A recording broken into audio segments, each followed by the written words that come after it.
and gentlemen. This is the Pants Free Podcast. Originating from mfpod.com. Greetings and welcome to the Pants Free Podcast. I am Belonius Francine Marconi. And joining me as always, my podcast compadre, Nick Miles. Come over here, bitch, and get yourself some. Well, Nick, thank you. I'm so glad that you're here because without you, I'd be talking to myself.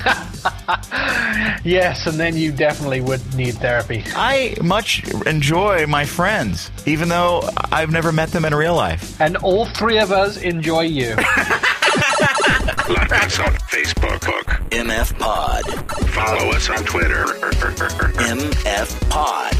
All right, today the podcast is commenting on comments from Facebook, Twitter, and Tumblr. Excellent. First off, we have a Facebook question from Scott Palmer. He says, Nick, you have a great accent. Can you do a freestyle gangster rap about pigs with red wigs?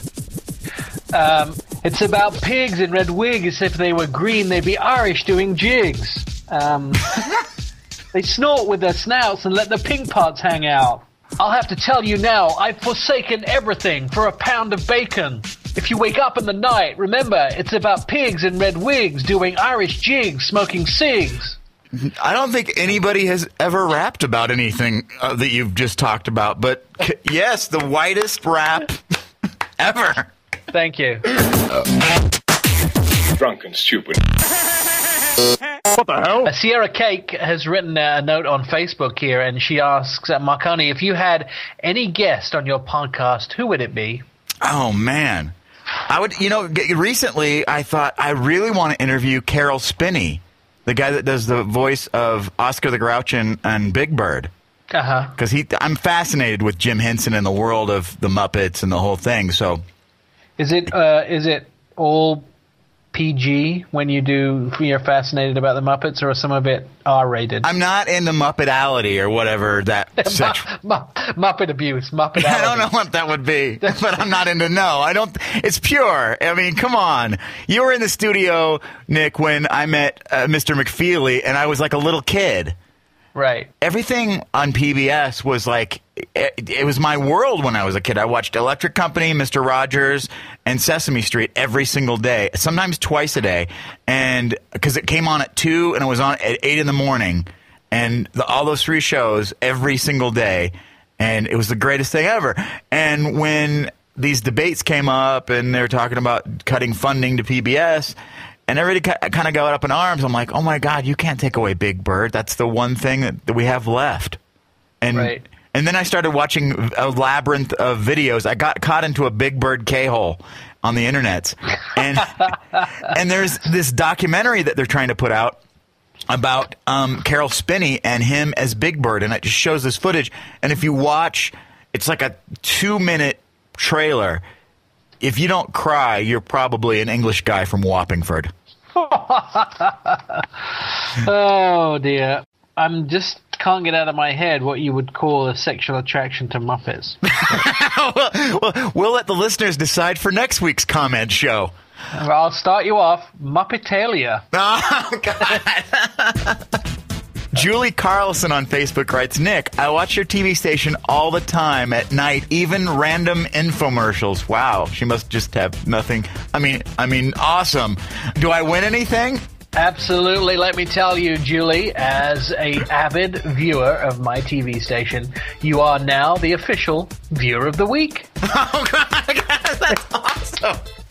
Wow, what a prize. Does she get like a sticker or, a shirt? Is the title not enough? Oh, I guess. Yeah. So she could write that in her resume? I was the viewer of the week once for Portland CW. Yeah, absolutely. She could stand there with pride and say, Monday, the 29th of October, I'm the official viewer of the week. I'm going to check this out. Andrew Harms asked, do you ever eat breakfast for dinner? And if so, what do you like? I was just thinking about breakfast for dinner the other night. And a lot of times, breakfast for dinner, I think it really started when people were like, I got to go to the grocery store, but I don't feel like it. I just need to have something to eat tonight. And you always have breakfast food. And there's nothing about breakfast that isn't perfect for dinner. And just last night I was thinking about chocolate chip pancakes. And I thought, what if you added like little bacon chunks into the pancakes? Because this place in Portland called Hot Cake House, they have bacon waffles. Everyone has a thing with sweet and savory, so I thought, well, that would be a kind of a perfect combination. And then I'm also like, what if I just had bacon and eggs and a burrito? Oh my God, with the little salsa? Yum. That's such a good idea. That's what I'm going to have tonight. Just to tell you that there is a new restaurant, and I don't know if you've experienced here. I know you're up on the foodages. Yeah. But it's called Slappy Cakes. Oh, yeah. It's been around for a little while, like a couple of years. Yeah, a couple of years. And you get to choose you make your pancakes right in front of you. You get to choose your toppings, and you can mix them right in. And my friend loves to have the white chocolate chips and the bacon crumbles mixed together in the pancake. That sounds awesome. That's I got your friend and I would be best friends. Yeah, she's awesome. But Nick won't ever introduce me to any of his friends. He's embarrassed. There was that one incident in the prison, and right. No. Follow us on Twitter. MF Pod. All right, now it's time for comments from Twitter. Nick is Nick J. Miles, and I am Marconi Baloney. And this question comes from Me So Horny 503. Nick, do you have any tattoos? I do. I have a Taurus on one shoulder and Aries on the other shoulder because I was born at the geographical point and at the exact cusp for time and place of both of those star signs. So that's what's on my shoulders. Taurus on one and Aries on the other. And that's it? That's I thought you had another one. No, I have two. Maybe I've seen somebody else that looked like you naked. I don't know. Unlikely, and I'm sorry if you did. But the other thing is, I want some work done on my tattoos. I just, it's not on my list of priorities. But if you're a tattoo artist, you could probably talk me into it. Yes, give Nick, like he wants to drag a full back dragon. Sweet Sosha XO says, Marconi, tell me about your socks. Oh, man, I've gone through an evolution of sockery because... Nick, when we worked together on the afternoon radio show, I would just go to Costco and buy those. There's this certain number of sock that is like the perfect sock, and it feels like a comforter, for your foot. And I used to get those once a week. So I have enough socks still to last. I could go with white socks for the rest of my life without having to wear a different pair, pretty much. But now you're at the colored stripy type, could be gay socks. Hey, no, I don't really wear jewelry. I'm not like a watch guy. I don't have anything like flashy or anything. It's pretty much like sunglasses and socks for me, and shoes. So those are like my three things. And socks, I just have everything. Like if you see something a weird, like a sock with mustaches all over it, I've probably got those. Pickles? Yeah, of course. I have shark socks. I have striped socks. I have all kinds of weird colors. Bert and Ernie socks. Just anything that's different and not normal, I pretty much have for socks. Right. So there are several very, very big sock store here now, too. Oh, yeah. There's one in the Selwood district that I love. It's like a house that you go into. Right. And you can order most socks online, but I like to go in because, trying them on is the fun part. The other thing that's really troubling me about this conversation is soccery. Yeah. It sounds like somebody has to be tied up for soccery to be performed. You're always trying to bring it back to a sexual terminology. I don't disagree with you. I understand. Doesn't it sound like someone was tied up and then we performed soccery on them? I don't really want to know what soccery would be because... Well, apparently you've really been through an evolution of soccery. All right, here's a question for Nick from Mumbo Jumbo Jr.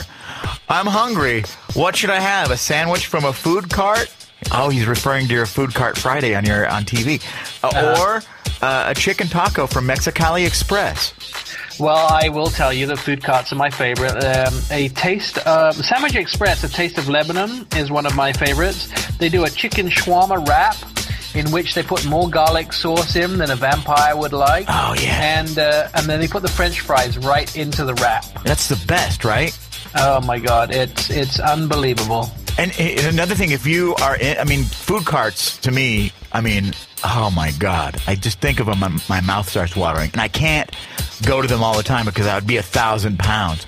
But there's another place on 21st called Moo Moo's, M-U-U.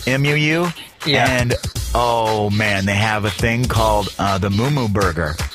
And it's like a sub bun with a hamburger, and then it just has fries smashed into it with special Moo Moo sauce.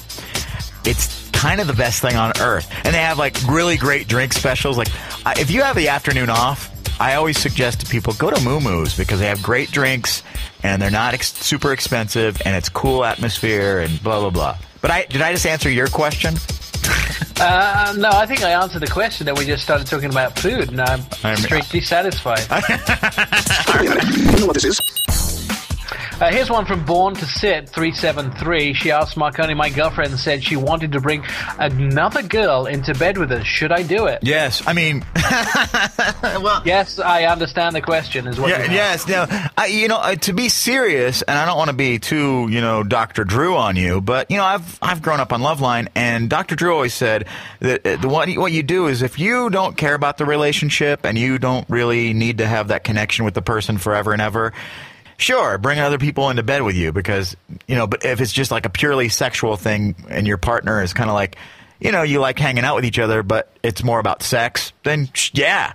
But if you really want to stay with this person and it's like your one person that you want to marry and all that kind of stuff, probably not because it'll always be a rift in the relationship. I'm not saying it's a blanket statement for everyone, but for most people, it probably won't work. Yeah, I think if you're in a relationship with somebody, it should be the two of you. If you're not in a relationship, it's all right for there to be a large group. Most illogical. Get all the latest updates on the Pants Free Podcast and find links to our other podcasts at mfpod.com. No computer. All right, now let's go to comments from Tumblr. This one is for Nick from Starburst Fruit Chew.